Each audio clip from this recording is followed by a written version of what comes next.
Stock market মানেই শুধু লাভ না, যদি আপনি কিছু সাধারণ ভুল করেন তাহলে বড় ক্ষতিও হতে পারে।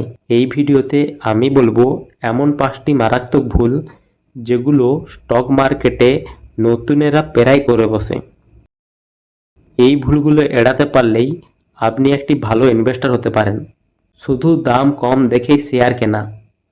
অনেকেই ভাবেন যে কোনো শেয়ারের দাম 20 টাকা হলে তাড়াতাড়ি ডবল হবে, অনেক বেশি কোয়ান্টিটি পাবো, আর এই ভেবে কিনে ফেলেন।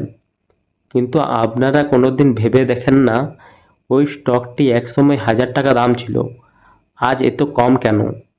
দাম কম মানেই সবসময় ভালো হবে সেটা না। কোম্পানির ফান্ডামেন্টাল খারাপ হলে সেই শেয়ার আরও নিচে পড়বে। লাভ দেখলেই দ্রুত বিক্রি করে দেওয়া। অনেক সময় কেউ 10% লাভ করলেই সাথে সাথে শেয়ারটিকে বিক্রি করে দেয়। কিন্তু যদি স্টকটা ভালো হয় তাহলে লং টার্ম ধরে রাখলে হয়তো 100% লাভ হতো। তাই স্টক মার্কেটে এলে ধৈর্য রাখাটা শিখতে হয়। লস হলেও না থামা। অনেকেই একটা শেয়ার কিনে লসে চলে গেলে বারবার কিনে এভারেজ করতে থাকে এই আশাতে স্টকটি কামব্যাক করবে। তারা এটা জানার চেষ্টা করে না যে স্টকটি নিচে যাওয়ার কারণ কি। এইভাবে নিজের পুরো পোর্টফোলিও নষ্ট করে ফেলে। স্টকের প্রতি অল টাইম আপডেট থাকাটাও শিখতে হবে। গুজবে ইনভেস্ট করা।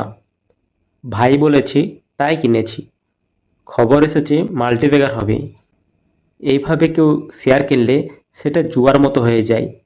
কারণ সেই স্টকটির আপনার কোনো নলেজ থাকে না।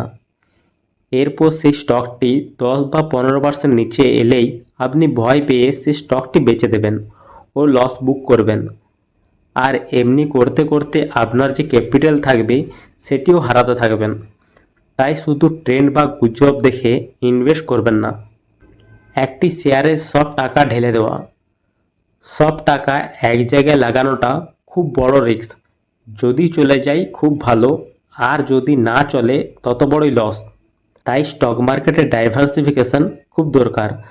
কমপক্ষে 5 থেকে 6টা ভালো সেক্টরের মধ্যে টাকা ভাগ করে ইনভেস্ট করুন। এই 5টা ভুল যদি আপনি না করেন তাহলে আপনিও ধীরে ধীরে সফল ইনভেস্টর হয়ে উঠতে পারবেন। ভিডিও ভালো লেগে থাকলে একটি লাইক দিন, চ্যানেলটা সাবস্ক্রাইব করুন আর বন্ধুদের সাথে শেয়ার করতে ভুলবেন না।